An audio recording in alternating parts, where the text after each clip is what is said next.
Транс шаманов – это не эволюционный транс, но это подъем из хаоса памяти, пластичности детской психики. А это способность вживаться, изменяться, перенимать навыки и становиться кем угодно. Предтеча религии. Мастер хора.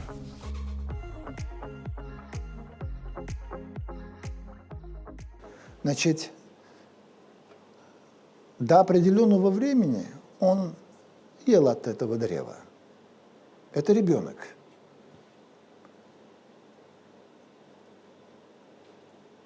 Он ест от этого древа и растет. В нем эволюция начинает разворачиваться, точнее продолжает разворачиваться, когда он приходит в этот мир. Он в этом мире донашивается, он рождается недоношенным. И постепенно он становится человеком, но если он окажется среди животных, он может стать любым животным. Он быстро приспосабливается, он приучается к навыкам и так далее, и так далее. Он начинает с ними говорить на их языке. С обезьянами на обезьяньем, с собаками на собачьем, с волками на волчьем. Если он попадает к ним. Его гортань, тело и так далее подстраиваются под этих животных.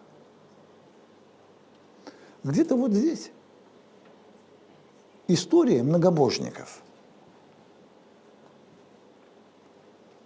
перевоплощений. Этим пользовались шаманы. То есть это то место, где шаман, условно говоря, идет на территорию тела, где он ребенок, его тело должно меняться. Отсюда и фильмы, которые показывают.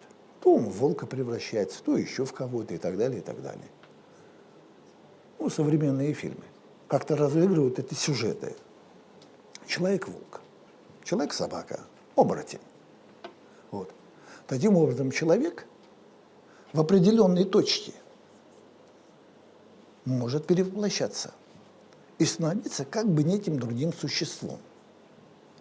Понимаете? Это вроде бы как дорога назад, но он там становится сильнее или более приспособленным. А потом возвращается в этот мир и снова становится человеком.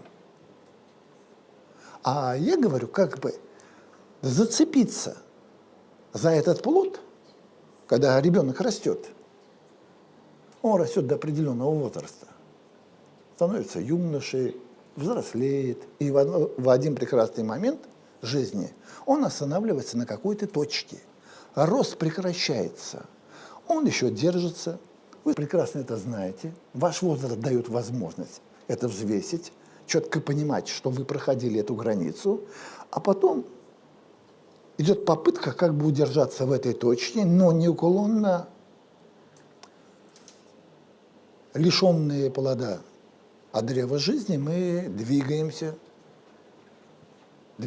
туда, куда уходят в итоге все. Как в древности выглядели боги, которые ходили по земле. Если они рождались в человеческом теле, то они были смертны в человеческом теле и были бессмертны, как боги. Посмотрите, смертное человеческое тело является также домом для Бога. Это из истории многобожных религий, или когда мы говорим, что мы наследники античной традиции, мы подразумеваем, что мы наследники именно той античной средиземноморской традиции, а не той, которые, понимаете, с топорами прыгали и бубны били. То есть более самые продвинутые, там, где рождались науки.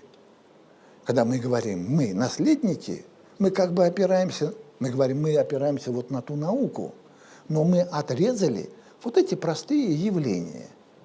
Что смысл для шамана, вот для этой религии, это уметь двигаться назад, изменить свое тело, войти в несколько другую координационную территорию, остановить тело, это значит остановить свое «я», освободить свое «я» от тела и войти в другую фазу жизни. Значит, шаманы работали там, ну и там и боги рождались. Мы более-менее О шаманах как бы что-то знаем, еще бубны остались. А живых богов мы не видели. И полубогов не видели.